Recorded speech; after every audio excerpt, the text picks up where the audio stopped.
क्या कभी आपको ऐसा लगा है कि आपकी जिंदगी में कुछ घटनाएं बार बार दोहराई जा रही हैं? जैसे एक ही तरह के रिश्ते टूटते हैं, एक ही तरह की आर्थिक समस्या आती है, बिना कारण डर लगता है, अजीब सपने आते हैं या घर में बिना वजह भारीपन महसूस होता है।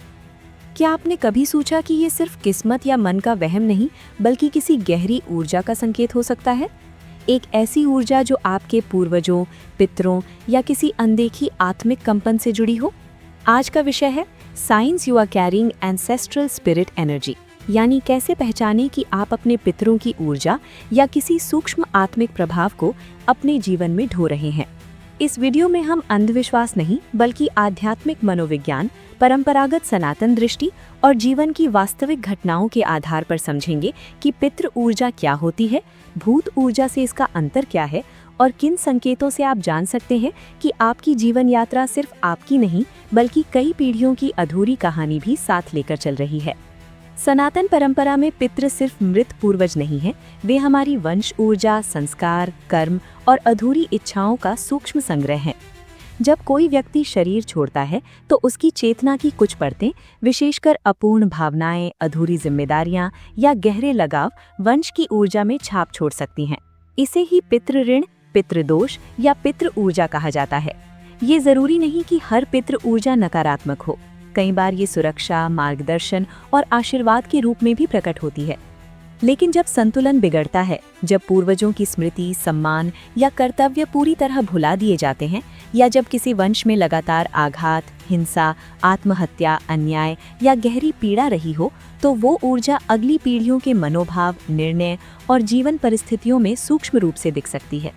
दूसरी ओर शब्द भूत का अर्थ हर जगह डरावनी आत्मा नहीं है। कई बार ये अस्थिर, अटकी हुई या भारी भावनात्मक ऊर्जा का भी प्रतीक होता है। जैसे कोई घर जहां लंबे समय तक झगड़े हुए हों या कोई स्थान जहां दुर्घटना हुई हो, वहां एक भारीपन महसूस होना। इसलिए इस विषय को समझने से पहले ये साफ कर लें कि हम किसी को डराने नहीं, बल्कि जागरूक करने आए हैं। अब आइए उन संकेतों की बात करें जो दर्शाते हैं कि आप एंसेस्ट्रल स्पिरिट एनर्जी यानी पितृ या सूक्ष्म आत्मिक प्रभाव अपने जीवन में अनुभव कर रहे हैं। पहला संकेत है बार बार एक जैसे पैटर्न का दोहराव। उदाहरण के लिए, यदि आपके परिवार में 3 पीढ़ियों से पुरुषों का व्यापार अचानक डूब जाता है, या महिलाओं की शादी टूटती है, या किसी विशेष उम्र में बीमारी आ जाती है, तो ये सिर्फ जेनेटिक या सामाजिक कारण नहीं हो सकता। कई बार ये अधूरी ऊर्जा का संकेत भी हो सकता है। दूसरा संकेत है बार बार पूर्वजों से जुड़े सपने, जैसे दादा दादी या परदादा का आना, कुछ कहना या सिर्फ मौन खड़े रहना। खासकर अमावस्या या श्राद्ध पक्ष के आसपास ऐसे सपनों का बढ़ना कई लोगों ने अनुभव किया है। तीसरा संकेत है बिना कारण अपराध बोध या जिम्मेदारी का बोझ, जैसे आपको लगता है कि आपको पूरे परिवार को बचाना है, सबकी किस्मत बदलनी है, भले ही किसी ने आपसे कहा ना हो। ये कई बार वंश ऊर्जा का ट्रांसफर होता है, जहां एक संवेदनशील आत्मा पूरे वंश का भावनात्मक भार उठा लेती है। चौथा संकेत है घर में अजीब भारीपन, अचानक झगड़े या किसी खास कोने में बेचैनी महसूस होना। ये हमेशा आत्मा का मामला नहीं होता, लेकिन यदि पूजा पाठ या दीपक जलाने से वातावरण हल्का हो जाए तो समझिए ऊर्जा स्तर पर कुछ काम कर रहा था। पांचवा संकेत है अचानक पितरों से जुड़ी चीजों का टूटना या संकेत देना, जैसे पुरानी तस्वीर गिरना, दीपक का बार बार बुझना या श्राद्ध के समय अजीब व्यवधान आना। छठा संकेत है कि आप बहुत कम उम्र से ही मृत्यु, शमशान या आध्यात्मिक विषयों की ओर आकर्षित हों, जैसे कोई अनजाना खिंचाव। कई बार ऐसे लोग वंश में किसी साधक, तांत्रिक या गहरे आध्यात्मिक व्यक्ति की ऊर्जा आगे बढ़ा रहे होते हैं। सातवां संकेत है कि परिवार में किसी की अकाल मृत्यु, आत्महत्या या अधूरी इच्छा की कहानी आपको बार बार प्रभावित करती है और आप महसूस करते हैं कि आपको उस अधूरे अध्याय को पूरा करना है। अब एक छोटी कहानी सुनिए जो शायद आपको अपने जीवन से जोड़ दे। राहुल, एक 28 साल का युवक, बार बार नौकरी में असफल हो रहा था। हर बार इंटरव्यू तक पहुंचता, लेकिन अंतिम चरण में कुछ न कुछ गड़बड़ हो जाती। घर में अक्सर झगड़े होते, खासकर अमावस्या के आसपास उसकी माँ बेचैन हो जाती। एक दिन राहुल ने अपनी दादी से बात की तो पता चला कि उसके परदादा की जमीन विवाद में छिन गई थी और वे अत्यंत पीड़ा में दुनिया से गए थे। उस घटना के बाद परिवार आर्थिक अस्थिरता से जूझता रहा। राहुल ने पहली बार श्राद्ध कर्म को गंभीरता से किया, परदादा के नाम से दान दिया और घर में नियमित दीपक जलाना शुरू किया। कुछ महीनों में उसकी मानसिक स्थिति बदली, वो खुद को हल्का महसूस करने लगा, आत्मविश्वास बढ़ा और उसे नौकरी भी मिली। क्या ये चमत्कार था? शायद नहीं। लेकिन जब हम अपने अवचेतन में दबे वंशीय दुख को स्वीकारते हैं, सम्मान देते हैं, तो हमारी ऊर्जा बदलती है। पितृ ऊर्जा को समझने के लिए हमें ये भी समझना होगा कि हर दर्द भूत नहीं और हर सफलता आशीर्वाद नहीं। कई बार हमारा मन ही पिछले अनुभवों को ढो रहा होता है। आधुनिक मनोविज्ञान में इसे जनरेशनल ट्रॉमा कहा जाता है, यानी पीढ़ियों से चला आ रहा आघात। सनातन परंपरा इसे पितृ ऋण या पितृ दोष की भाषा में समझाती है। फर्क सिर्फ शब्दों का है, सार एक ही है। ऊर्जा और अनुभव पीढ़ियों में ट्रांसफर होते हैं। यदि परिवार में लगातार गरीबी रही है, तो अगली पीढ़ी के बच्चे भी अवचेतन में हम अमीर नहीं बन सकते का विश्वास लेकर बड़े होते हैं। यदि परिवार में पुरुषों ने कभी भावनाएं व्यक्त नहीं की, तो बेटा भी भीतर का दर्द दबाकर जीता है। ये भी एंसेस्ट्रल एनर्जी का ही एक रूप है। भूत कनेक्शन की बात करें तो ये अक्सर दो रूपों में दिखता है। एक, स्थान विशेष की भारी ऊर्जा। दो, व्यक्ति विशेष की अत्यधिक संवेदनशीलता। कुछ लोग बहुत जल्दी थक जाते हैं जब वे किसी पुराने उपेक्षित घर में जाते हैं। कुछ को अचानक ठंडा झोंका या बेचैनी महसूस होती है। कई बार ये मन की कल्पना होती है, लेकिन कई बार ये ऊर्जा की संवेदनशीलता भी होती है। ऐसे लोग यदि ध्यान, प्राणायाम और नियमित साधना न करें, तो वे दूसरों की भावनाएं भी अपने अंदर जमा कर लेते हैं।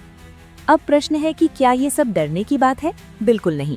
यदि आप पितृ ऊर्जा ढो रहे हैं, तो इसका अर्थ ये भी हो सकता है कि आप वंश के ही हीलर हैं। आप वो व्यक्ति हैं जो परिवार के दर्द को समझकर उसे बदलने आया है। लेकिन इसके लिए आपको जागरूक होना होगा। नियमित रूप से पूर्वजों का स्मरण, श्राद्ध, तर्पण या कम से कम धन्यवाद देना, घर में दीपक जलाना, वंश की गलतियों को स्वीकार कर उन्हें दोहराने से रोकना, ये सब ऊर्जा संतुलन के तरीके हैं। सबसे महत्वपूर्ण है अपने मन के पैटर्न को पहचानना। यदि आपको बिना कारण गुस्सा आता है या हर रिश्ते में असुरक्षा महसूस होती है, तो पूछिए, क्या ये सच में मेरा अनुभव है या मैं किसी और की कहानी जी रहा हूँ? अक्सर लोग पूछते हैं, कैसे पता चले कि ये मानसिक समस्या है या आत्मिक प्रभाव? उत्तर सरल है।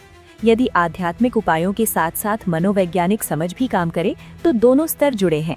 उदाहरण के लिए, यदि आप पूर्वजों के नाम से दान देते हैं और साथ ही थेरेपी लेकर अपने डर पर काम करते हैं, तो परिणाम गहरा होगा। सनातन परंपरा कभी अंधविश्वास नहीं सिखाती, वो संतुलन सिखाती है। पितरों का सम्मान और आत्म जिम्मेदारी दोनों साथ चलें। अब इस विषय का गहरा निष्कर्ष समझिए। जीवन सिर्फ व्यक्तिगत यात्रा नहीं है, ये वंश, समाज और ब्रह्मांड की ऊर्जा का संगम है। यदि आप आज संघर्ष कर रहे हैं, तो हो सकता है आप सिर्फ अपनी नहीं, बल्कि कई पीढ़ियों की अधूरी प्रार्थनाएं भी पूरी कर रहे हों। जब आप जागते हैं, तो सिर्फ आप नहीं बदलते, पूरी वंश ऊर्जा बदलती है। जब आप माफ करते हैं, तो पूर्वजों की पीड़ा भी हल्की होती है। जब आप डर छोड़ते हैं, तो आने वाली पीढ़ियां निर्भय होती हैं। इसलिए यदि आपको कभी लगा कि आप कुछ ज्यादा महसूस करते हैं, कि आपकी जिम्मेदारी सामान्य से अधिक है, तो शायद आप ही वो आत्मा है जो इस वंश में संतुलन लाने आई है। निष्कर्ष के रूप में समझिए कि पितृ और भूत ऊर्जा का अर्थ अंधेरे से नहीं, जागरूकता से है। ये हमें याद दिलाती है कि हम अकेले नहीं हैं, हम एक लंबी श्रृंखला का हिस्सा हैं। हमें डरने की नहीं, संतुलन बनाने की जरूरत है।